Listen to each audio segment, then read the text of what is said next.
want to tell you about a time way back when the status of a woman was much closer to a man. Not saying things were equal, definitely no, but for thousands of years we had a long way to go. But in ancient Egypt, they seemed to be ahead of the past. You can only say society was different in contrast to Aegon or Rome or ancient Greece. In the artwork, you can see the receipts. Seeing so many women in artwork, you get a clue about their lives. We know in Egypt they were more than just mothers and wives, but still there's lots of mystery. But if we take a walk through this museum, we can see the great women of history.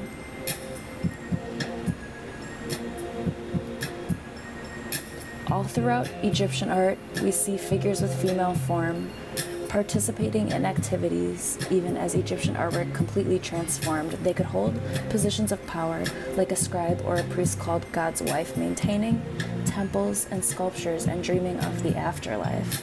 Here's art from the tomb of Niblaman, which has lots of frescoes that have been well preserved. This one shows four noble women in scenes at a banquet for us to observe. They seem to watch and later get involved, watching as a pair of girls dances on. It's interesting to see how the artist tried to draw side views as well as views straight on. This piece shows Nebamun himself standing so bold and so big up front. Smaller, you can see his wife and daughter joining him in the fowl hunt.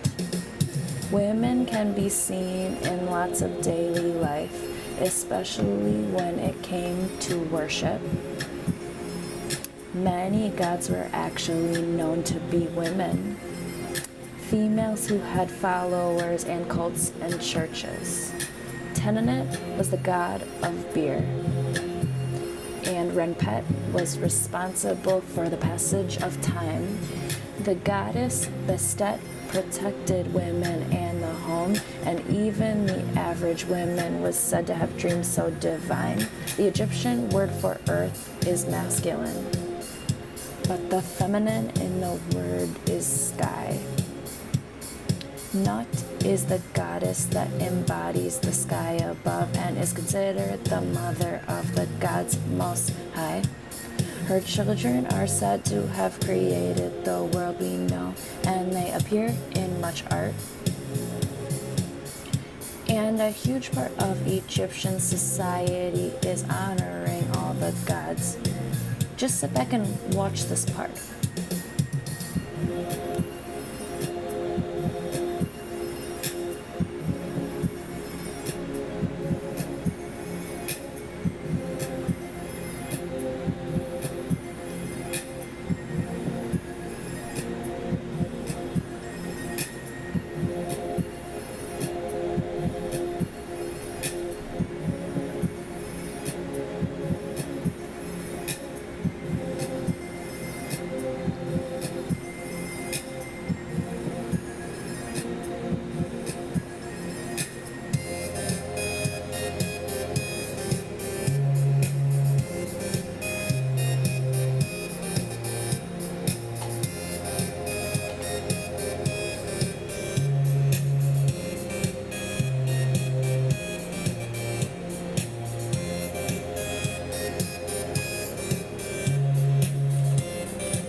Women didn't just hold power as gods. We actually know of women who ruled the entire empire.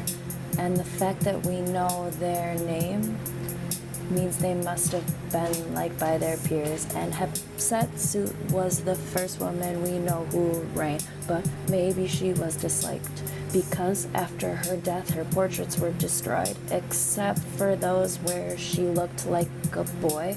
It's quite different from how they later depicted Queen Nefertiti, elegant, slender, very idolized, pictured with her husband more often than not, who was not really attractively stylized.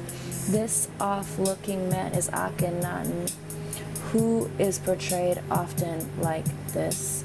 His mother is also shown in a lot of art, which makes us wonder if his rule was amiss. For his mother, Tai was known to advise him and his wife alongside him too, quite similar to Cleopatra, who would be another wife to ultimately rule. She was also depicted in power by herself or looking like an equal to man. Holding symbols representing her role as pharaoh, you can see how tall she really stands.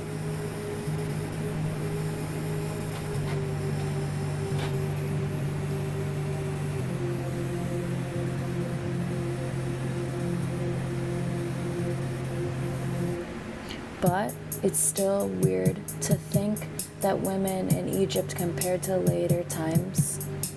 It's not hard to wonder how things would change if everyone had just followed with the signs. Would equality between men and women like today be achieved ages ago? Well, I guess we'll really never know.